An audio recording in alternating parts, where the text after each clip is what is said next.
പഠനത്തോടൊപ്പം തന്നെ തങ്ങളുടെ ചിലവിലുള്ള പണം കണ്ടെത്തുന്ന മിടുക്കരായ സഹോദരങ്ങളെക്കുറിച്ചാണ് ഇനി പറയുന്നത്.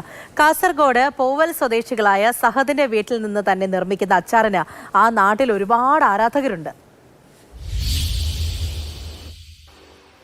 കാസർഗോഡ് ടൗണിൽ കുറച്ച് കാലങ്ങളായിട്ട്, കൃത്യമായി പറഞ്ഞു കഴിഞ്ഞാൽ കുറച്ച് മാസങ്ങളായിട്ട്, കുറച്ച് വിദ്യാർത്ഥികൾ വിൽപ്പനയ്ക്ക് എത്തിക്കുന്ന അച്ചാറാണ് ഏറ്റവും ട്രെൻഡായിട്ടുള്ളൊരു കാര്യം. ചിലപ്പോൾ നമുക്ക് അവരെ ട്രാഫിക് ജംഗ്ഷനുകളിൽ കാണാൻ കഴിയും, ചിലപ്പോൾ കടകളിൽ കാണാൻ കഴിയും.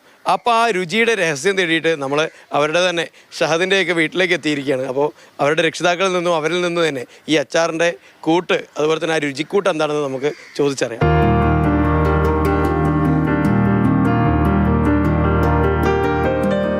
മറ്റുള്ള കുട്ടികൾ സ്കൂൾ വിട്ട് കളിക്കളങ്ങളിലേക്ക് ഓടുമ്പോൾ സഹദിനും സഹോദരങ്ങൾക്കും അച്ചാർ നിർമ്മാണത്തിന്റെ തിരക്കാണ്.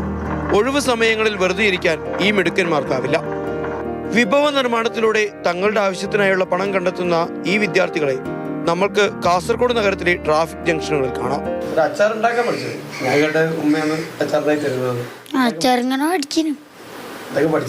മാങ്ങ മുറിച്ചിട്ടിട്ട് സീർക്കൊയ്ക്ക, ഉപ്പിട, എന്നിട്ട് മുള അരിച്ചുവിട്ടിട്ട് ഇടുക, എന്നിട്ട് കടു ഇതാക്കിയിട്ട് ഇടുക, എന്നിട്ട് കടു ഇട്ടിട്ട് മിക്സാക്കുക.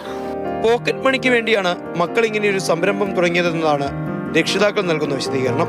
സ്വാദിഷ്ടമായ അച്ചാറായതിനാൽ തന്നെ വീണ്ടും വീണ്ടും ആളുകൾ ചോദിച്ചു വരുന്നതായും അവർ സാക്ഷ്യപ്പെടുത്തുന്നു. നിർമ്മാണത്തിന് മുമ്പ് ഇങ്ങനെ ചെയ്തുകൊണ്ട് വീട്ടിലുണ്ടാക്കുന്ന സാധനം നല്ല പറഞ്ഞിട്ട് വീട്ടിലുണ്ടാക്കിയിട്ട് നമ്മൾ കുറേ ആൾക്കാർ കുറേ മുമ്പേ കൊടുക്കുന്നു. 10 വർഷത്തിൻ്റെ മുകളിലായി. ഇപ്പോൾ പിന്നെ അങ്ങനെ പോകാറില്ല. പിന്നെ ഓന് സ്കൂളിൽ പഠിക്കുന്ന സമയം കഴിഞ്ഞതിന് ശേഷം കുറച്ച് ഇങ്ങനെ കൊണ്ടുപോയിട്ട് വെക്കും. അതാണ് ഒരു താല്പര്യം. പിന്നെ കളിക്കുന്നതിനേക്കാളും നല്ല പറഞ്ഞിട്ട് അവനെനിക്ക് എന്തെങ്കിലും ഉണ്ടെങ്കിൽ അങ്ങനെ ആയിരുന്നു. നമ്മളെ താല്പര്യത്തിലല്ല, അവൻ്റെ താല്പര്യത്തിൽ പോകുന്നത്. ഇനിയും ഇതുപോലെ പുതുതലമുറ അധ്വാനശീലമുള്ളവരായി മാറണമെന്നതാണ് ഈ കുട്ടികൾക്കും രക്ഷിതാക്കൾക്കും പറയാനുള്ളത്. മാതൃഭൂമി ന്യൂസ്, കാസർഗോഡ്.